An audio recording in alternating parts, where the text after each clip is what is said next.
Olá pessoal, sejam bem-vindos de volta ao canal e hoje mais uma vez vamos abrir a caixa de Pandora e hoje eu vou atualizá-lo sobre o que ocorreu no 7º dia de julgamento de Sean Diddy Combs. E agora a mãe da Cassie Ventura e também um acompanhante de luxo contratado testemunharam e deram vários detalhes sobre o relacionamento da Cassie com o rapper. Mais um dia de grandes emoções e também de verdades reveladas neste tribunal e eu vou detalhar tudo aqui para vocês. Mas antes, eu preciso te dar uma dica. Se você quer aprender inglês fluente, você precisa conhecer o método BOA do professor Jonas Bressan. Este é o melhor curso de inglês da internet e também o mais vendido. E no meu link você vai ter um descontão de R$ 697, você vai pagar apenas R$ 397 à vista ou 12 vezes de R$ 39,70.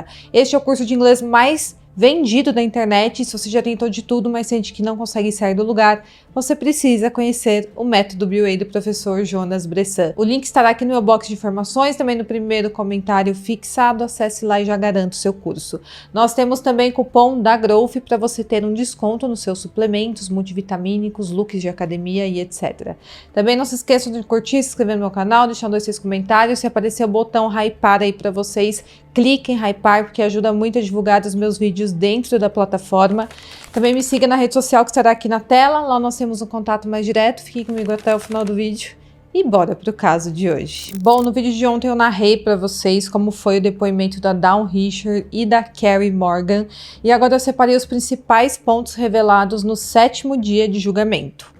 Bom, neste dia, o David James, o ex-assistente do rapper e também a mãe da Cassie Ventura, Regina Ventura, deram os seus depoimentos e também um acompanhante de luxo. O David trabalhou com o Diddy de 2007 até 2009 e ele continuou aqui as suas declarações. Neste dia, a irmã do Diddy estava no tribunal, mas os seus filhos e sua mãe não estavam presentes e o rapper estava vestindo um suéter azul mesclado, uma camisa branca de colarinho e calças cinza escuras. Bom, continuando aqui com o depoimento do David, ele testemunhou que não chegou a presenciar violência física entre o Sean Combs e a Cassie Ventura, mas ouviu ambos discutir sobre a carreira dela, e isso mais de uma vez. Nessas discussões, a Cassie expressava o desejo de se dedicar mais à carreira de modelo e também de atuação, mas o Diddy dizia que ela precisava se concentrar na carreira musical. É importante lembrar aqui que o James, o David James, trabalhou com o Diddy apenas no início do relacionamento dele com a Cassie, que começou ali por volta de 2007, por isso talvez ele não tenha presenciado violências físicas. Ele testemunhou também que o Diddy teve várias namoradas enquanto trabalhava para ele. Ele descreveu a Kim Porter como a namorada principal e listou outras 4 mulheres, incluindo a Cassie, como outras namoradas que ele tinha ali em paralelo. O David James também narrou uma situação quando Sean Combs chegou de uma boate e pediu que ele provasse que não tinha escrito em um blog sobre uma suposta agressão que o Diddy havia cometido contra a Cassie. O Diddy chegou lá e falou para o James que alguém havia escrito uma postagem em um blog mentindo sobre ele ter agredido a Cassie e ele queria que o James provasse que não havia sido ele que havia escrito aquilo. O James disse que não viu a Cassie naquela noite, mas 2 dias depois o Diddy instruiu que ele levasse comida para ela em um hotel próximo. E quando James levou a comida para o quarto dela, ele ficou surpreso ao ver um membro da equipe no Diddy atender a porta ao invés da própria Cassie Ventura. E ela ficou nesse hotel por cerca de 1 semana. E provavelmente aqui era uma daquelas situações que a Cassie havia sido agredida pelo namorado e depois foi obrigada a ficar em um hotel até seus hematomas sumirem. O James costumava reservar quartos de hotel para o seu chefe e ele preparava tudo antes da chegada do Diddy. Essa era a sua função, sempre preparar tudo e deixar tudo pronto para o seu chefe. E ele preparava roupas, ele preparava uma nécessaire com itens de higiene pessoal, uma bolsa de remédios, comida, bebidas, e era cerca de 40 produtos principalmente de cuidados com a pele, que o Diddy exigia que tivesse ali no seu hotel. Essa bolsa de remédios normalmente continha entre 25 e 30 frascos de comprimidos, incluindo êxtase e analgésicos, e alguns frascos não tinham identificação. Já o segurança sempre carregava aquela necessaire da Louis Vuitton, que continha itens pessoais e também normalmente tinha 10 mil dólares ali dentro, às vezes até mais. O James disse que repunha também alimentos e bebidas e ele era reembolsado pela Bad Boy Records quando faltava alguma coisa e ele comprava com seu próprio dinheiro. Mas quando ele fazia a reposição de itens pessoais como óleo de bebê, lubrificante e preservativos com seu próprio dinheiro, o Sean Combs pedia ao segurança que desse o dinheiro que ficava naquela bolsa da Louis Vuitton, naquela necessaire. Ele disse que normalmente a Cassie Ventura ficava com o Diddy nesses hotéis durante as viagens, mas que também outras mulheres ficavam com o rapper quando a Cassie não estava. O James também disse ter visto o Sean Combs consumir substâncias e dar aos seus amigos essas substâncias. Em algumas ocasiões, o James tinha que ir atrás de drogas para o grupo de amigos do rapper. E ele também mencionou uma pessoa chamada One Stop que costumava levar substâncias para o Diddy, aquele traficante que já foi mencionado em outros depoimentos. O James também testemunhou sobre um incidente em que uma das pulseiras Cartier do Diddy desapareceu. Os seguranças do rapper revistou todos os pertences do James e também os pertences da sua namorada. Em outras duas ocasiões em que os pertences do Diddy desapareceram, o James teve que fazer um teste de detector de mentiras aplicado por um homem que alegou ter trabalhado para o FBI. Ele disse ter sido situações muito intimidadoras. Ele era obrigado a passar por isso para provar que ele não havia roubado o seu chefe. Depois, a promotoria encerrou as perguntas ao James e o advogado de defesa, Mark Agnifilo, começou seu interrogatório. O James relatou uma vez que acompanhou segurança do Diddy até um restaurante para pegar comida e lá o segurança encontrou o Suge Knight, o rival do Diddy. Ele conversou brevemente com o Suge Knight na parte de fora do restaurante e ao voltar para casa, o James viu que o Diddy e a Cassie Ventura estavam discutindo do lado de fora. E quando o rapper soube que o seu rival estava naquele restaurante, ele ordenou que o James e o segurança o levassem imediatamente até o local para procurar pelo seu rival. E o Diddy simplesmente estava carregando 3 armas no seu colo durante a viagem. Mas quando chegaram lá, o Suge Knight já havia deixado o restaurante. Bom, depois disso, James falou que decidiu pedir demissão do emprego porque ele sentiu que estava correndo risco e ele permaneceu por mais 6 meses apenas para treinar um substituto. E ele deixou o Diddy em maio de 2009. O advogado de defesa então mencionou algumas inconsistências no relato do James, comparando com o que ele havia dito em reuniões ali com a promotoria. O James alegou que os promotores o instruíram a não dizer nada que pudesse incriminá-lo e por isso tinha algumas inconsistências de fato, para que ele não produzisse provas contra ele mesmo, principalmente desse incidente do restaurante. Os documentos também indicam que em determinado momento James contou que alguns dos eventos ocorreram dentro do restaurante, embora ele tenha testemunhado ontem que eles ocorreram do lado de fora do restaurante, como por exemplo ter encontrado o Suge Knight. Ele falou que foi do lado de fora do restaurante. Mas o James também falou que essas anotações dos promotores estavam imprecisas e que ele se lembra bem da maior parte do incidente ali do restaurante. O advogado então perguntou se ele falou alguma coisa em algum momento quando ele viu o Diddy com aquelas armas no carro. E ele respondeu o seguinte: respeitosamente, senhor, se você tem alguém com 3 armas tão perto, não pensei que tivesse a opção de dizer algo. O advogado então perguntou ao James se ele fez acordo de imunidade para depor no tribunal e ele disse que não tinha certeza dos detalhes negociados pelo seu advogado, mas que acredita ter assinado um acordo de oferta. Esse é um tipo de acordo que dá à pessoa alguma proteção contra processo judicial, provavelmente por causa dessa ocasião do restaurante onde ele levou o Diddy armado para atacar o Suge Knight. Ele então foi questionado sobre suas viagens com o Diddy, se eram viagens de negócios ou viagens pessoais. E o James disse que havia uma linha tênue, já que a vida pessoal e a profissional do Diddy se misturavam na maioria das vezes. Mas ele descreveu as viagens principalmente como negócios e disse que mesmo nas férias, o Diddy também estava sempre trabalhando. Então ele não parava nunca, e essa é a alegação de mais de uma pessoa, que o Diddy era viciado em sucesso e em dinheiro. Sobre o esquema de segurança do Diddy, o James testemunhou que geralmente havia um segundo carro à direita do veículo que transportava o rapper.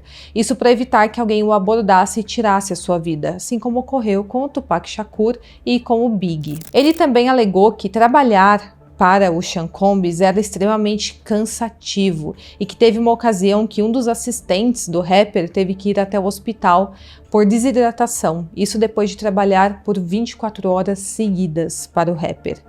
Ele falou que o trabalho era extremamente exigente, mas que ele estava preparado para aquele momento e que às vezes até gostava daquilo. Havia até um ditado entre os funcionários do Diddy, que era o seguinte: sabe o que rima com cansado? Demitido. Ou seja, eles não poderiam se cansar de trabalhar. Era um trabalho incansável.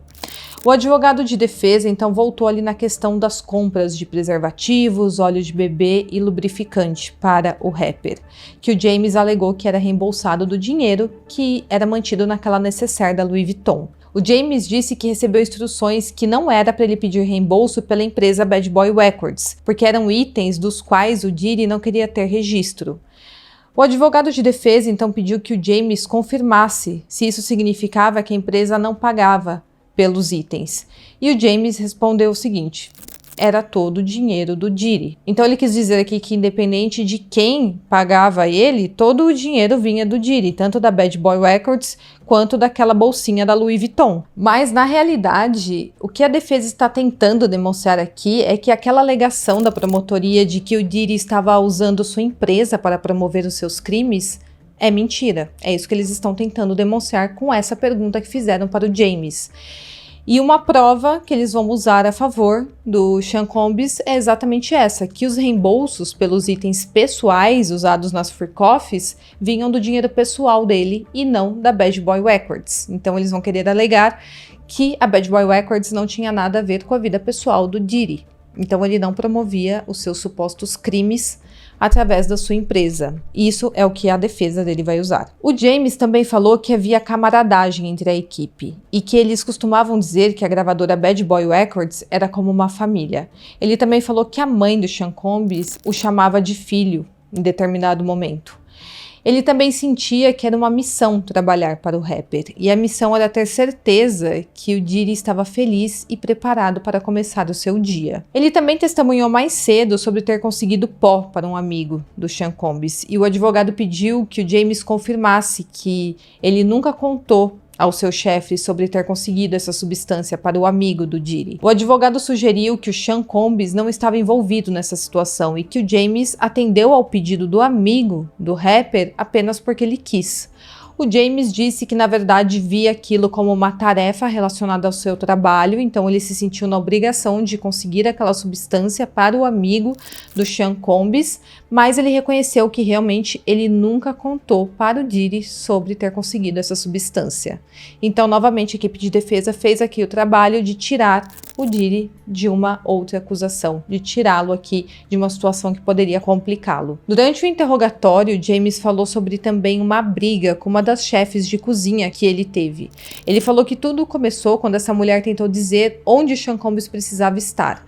O James disse que a discussão ficou acalorada, ele então agarrou os 2 pulsos dessa mulher, apertou os pulsos dela e mandou ela ficar na dela. Tipo assim, não invada o meu trabalho. Essa briga acabou sendo relatada ao RH da Bad Boy Records e chegou até os ouvidos do Sean Combs.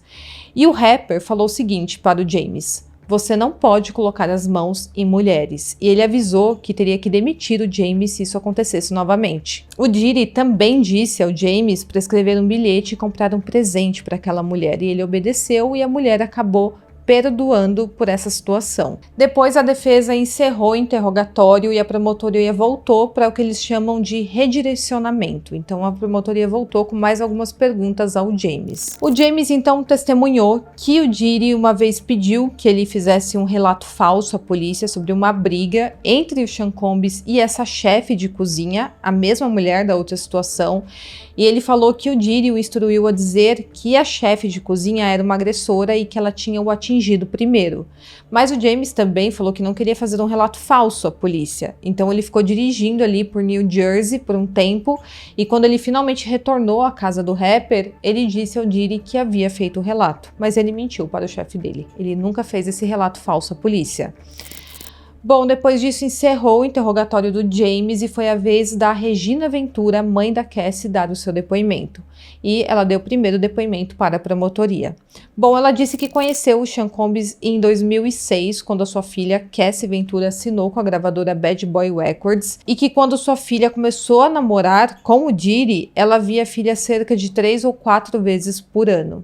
E quando a Cassie se mudou para a Califórnia com o namorado, ela via a filha dela com menos frequência ainda, geralmente apenas em feriados. Ela então começou a narrar da vez que a sua filha enviou um e-mail a ela em dezembro de 2011, dizendo que o Sean Combs estava ameaçando divulgar vídeos íntimos dela.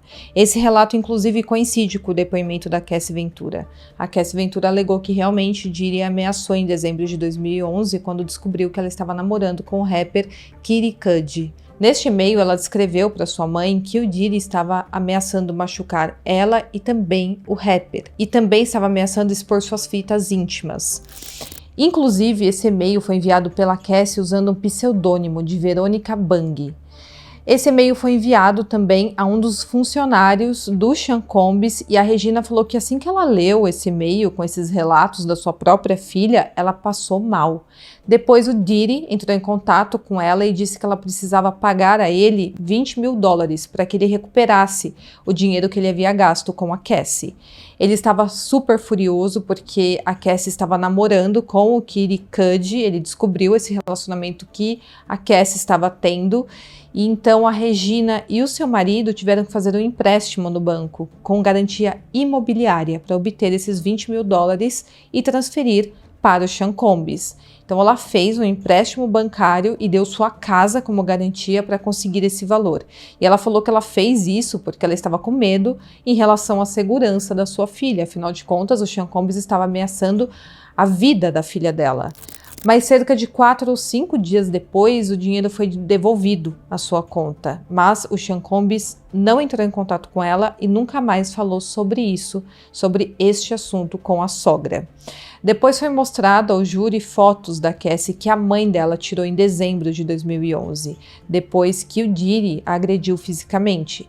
A Regina falou que ela tirou essas fotos e guardou, porque ela falou que um dia ela precisaria dessas evidências. E foi então que ela ficou sabendo que sua filha estava sendo agredida. Ela também contou sobre uma ocasião que aconteceu um pouco antes disso, quando ela leu uma matéria no jornal sobre uma celebridade que havia sido espancada pelo namorado em um carro. Ela falou que quando ela leu isso, ela entrou em contato com a sua filha e perguntou se aquilo havia acontecido com ela. Mas a Cassie Ventura disse que não.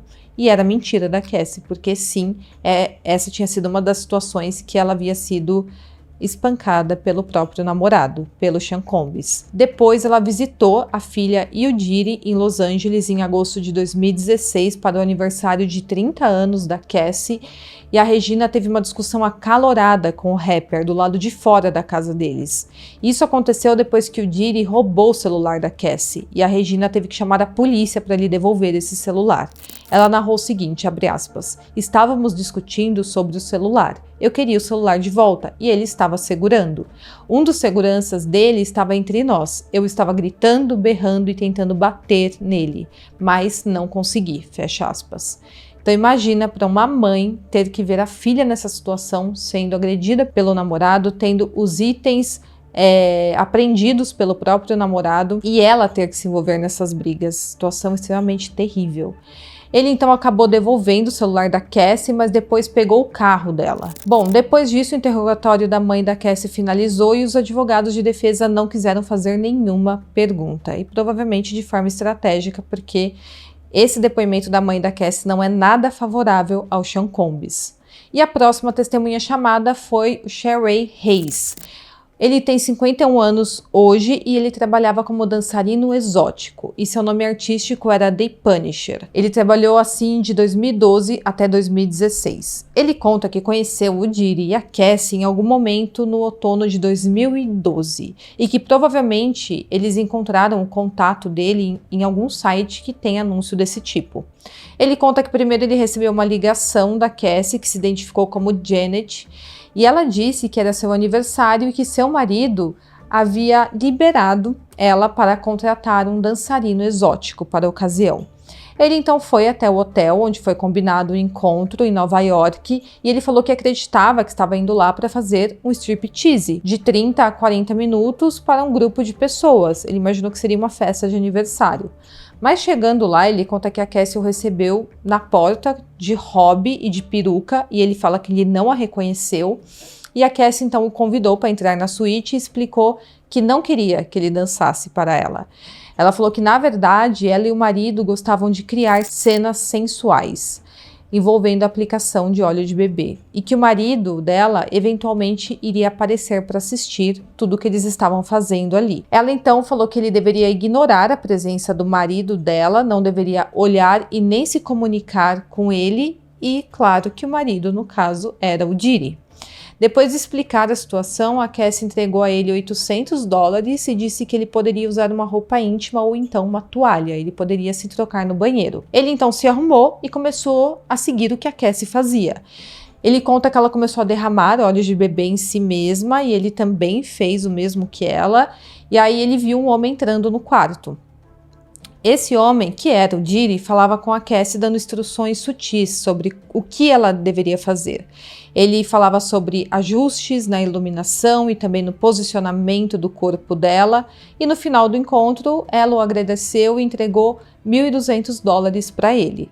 Nessa primeira interação com o casal, ele não sabia que o homem no quarto era o Sean Combs, mas em outra ocasião, enquanto eles estavam no quarto, ele acabou descobrindo. Isso quando a televisão do hotel exibiu a seguinte mensagem: a Essex House gostaria de dar boas-vindas ao Sr. Sean Combs. Ele viu aquilo na televisão e ele disse que era fã do Diddy e que já seguia o rapper nas redes sociais. Então aí ele descobriu que estava fazendo tudo aquilo para o rapper e para a namorada dele. E também depois de ver essa mensagem na TV, ele reconheceu a Cassie das fotos do casal que tinha nas redes sociais. Ele conta que participou desses encontros sexuais cerca de 8 a 12 vezes no total. E às vezes eles se encontravam em dias consecutivos, mas esses encontros ocorriam com meses de intervalo e sempre era em algum hotel na cidade de Nova York. Ele também falou que normalmente recebia uma mensagem de planejamento ali do encontro e essa mensagem vinha da Cassie e era sempre com algumas horas de antecedência. Após as primeiras ocasiões, ele disse que entendeu que foi contratado para criar uma cena sexy, que poderia então escalar para uma cena mais sexual. E que todas as sessões começavam com a Cassie Ventura e ele aplicando óleo de bebê no corpo. E o Diddy sempre estava presente. Ele ficava sentado, olhando à distância, dando instruções sobre iluminação, sobre os ângulos que ela deveria ficar e às vezes sobre a atividade sexual que eles deveriam fazer. Ele conta que os encontros duravam cerca de 4 horas e era orientado durante os encontros e depois que finalizava o Diddy ia embora e depois a Cassie Ventura ia embora e ele ficava sozinho. Ele também testemunhou uma certa ocasião que, enquanto ele tinha relações com a Cassie Ventura, o Diddy se aproximou e jogou dinheiro na cama. Ambos levaram um susto quando o Diddy fez isso e a Cassie perguntou se ele estava bem e o Diddy respondeu que estava bem. Inclusive, esse dinheiro foi usado para fazer o pagamento do dançarino exótico. E ele geralmente recebia de $1.200 a $2.000 após uma sessão, mas ele não entendia muito bem por que esse valor variava dessa forma. Aparentemente ele nem perguntava, ele só recebia e ia embora. O promotor então perguntou se ele sabia se a Cassie Ventura se divertia durante esses encontros e ele respondeu que entendia que eles estavam lá para criar uma cena sexy e que fosse agradável para o parceiro dela.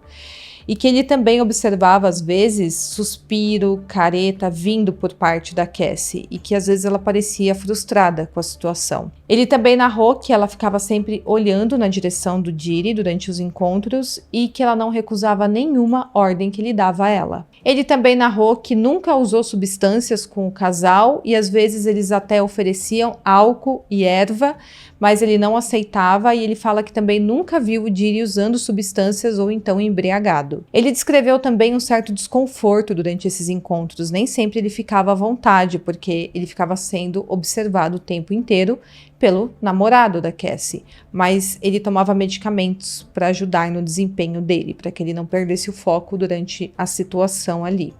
E na sua última sessão com o casal foi em 2016. Ele disse que não conseguiu ter relações nesta ocasião e aí ele nunca mais foi chamado para participar dos encontros. A Cassie fez o pagamento, agradeceu o dançarino por respeitar a privacidade deles, por nunca ter vazado aquela informação, e depois ele nunca mais foi chamado. Depois disso, o interrogatório finalizou e aí foi chamado o Gerard Gannon, um agente especial que participou da busca na casa do Sean Combs em 2024. Ele testemunhou que era agente especial responsável pela busca na casa do Sean Combs em Miami Beach, que ocorreu em março de 2024, e que ele havia sido designado para a sua unidade por estar ligado a uma investigação de tráfico de pessoas.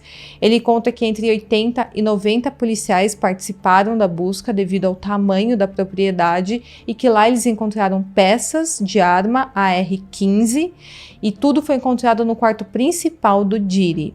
Também foi mostrado ao júri fotos de outros itens encontrados dentro do armário do quarto principal durante essa operação, e lá eles encontraram sapatos de salto alto, algumas plataformas, brinquedos sexuais, óleo de bebê, lubrificante e também lingerie.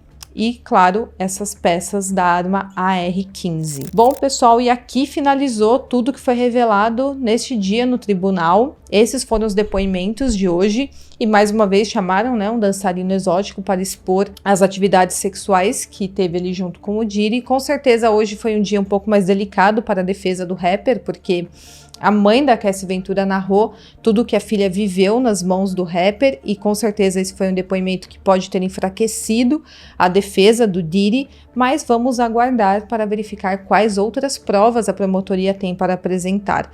Porque, claro, a equipe de defesa do Diri são com excelentes advogados e eles vão usar todos os elementos possíveis a favor da defesa dele. E, sinceramente, até agora eu não vi nenhuma prova contundente por parte da promotoria, mas claro que eles podem estar preparando tudo para um momento futuro aqui no julgamento, e é isso que muitas pessoas esperam. Bom, vamos continuar acompanhando, eu continuo trazendo para vocês diariamente este conteúdo, eu espero muito que vocês tenham gostado e até o próximo caso.